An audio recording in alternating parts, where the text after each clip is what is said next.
Usapan natin. Well, syempre, nandyan po ang bagyong Karina.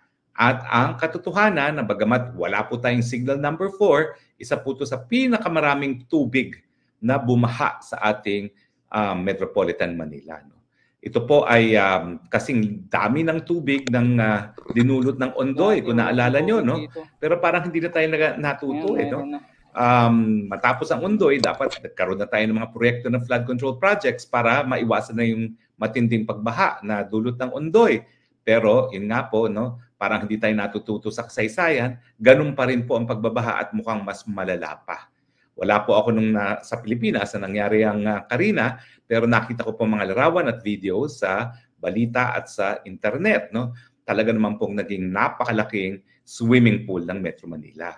Sa katotohanan lang po, itong mas malalakas na mga bagyo, yan po ay dulot ng climate change. At talagang isa pong dapat nating paghandaan is dahil nga po dito sa climate change, talagang mawawala yung ating teritoryong lupa dahil yan po ay mapapasailalim sa tubig. At yan nga po ang nangyari. No?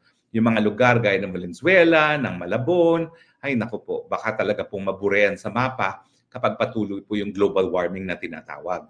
At basihan sa mga nangyari dito sa bagyo ng Karina, ay mga 60% siguro ng Metro Manila ay mabubura. So actually, kinakailangan paghandaan po yan.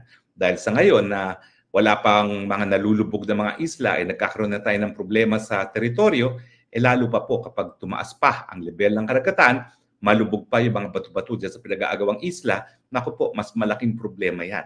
Dahil kapag nawala ang teritoryong lupa, mawawala rin ang teritoryong maritime. Dahil maritime territory is reckoned from land. Pero siyempre, at tututukan natin ngayon, ano na nangyari? Parang ang nangyari, yung kalikasan, ang naging natural fact checker ni Presidente Bongbong Marcos Jr. Pinagyabang niya kasi sa kanyang SONA na 5,500 na mga flood control projects ang natapos ng kanyang administrasyon sa loob ng 2 taon. Well, Mr. President, kung talagang natapos yung 5,500 na mga flood control projects, sige nga po, sabihin nyo, bakit ganito ang baha sa Metropolitan Manila? At kung maniniwala po tayo sa mga figuras na sinabi po ng mga senador, no, 255 billion ang naging budget sa flood control at itong si Senator Amy Marcos, mas malaki pa. Ang sabi niya, it's 1.4 billion per day.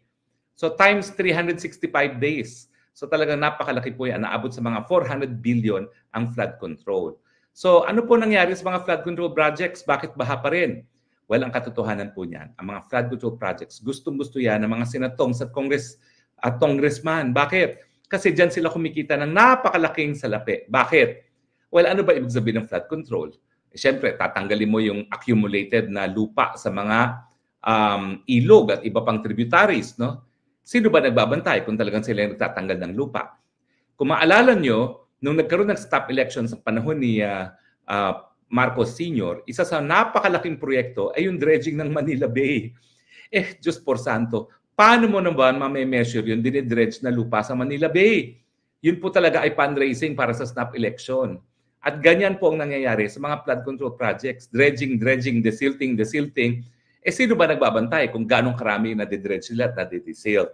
So, ang ibig sabihin po niyan, dahil ganito pa rin ang baha, halos wala pong dredging, halos wala pong desilting na nangyari. Lahat dumiretso po sa bulsa ng mga congressman at senatong. Paano ba ho yan? Well, dati ang patakarang 5% kapag building, 10% kapag kalye. At pagdating sa flood control, dati na po yan, no? Aabot po yan ng 20%. Ngayon po, ang sabi nila, ang patakaran, 45% na lang ang natitira para sa proyekto at 65% nawawala na sa korupsyon. Kaya naman, hindi nakapagtataka na bagamat 500 billion ang ginastos natin para sa flood control projects, ayan po, binaha pa rin tayo.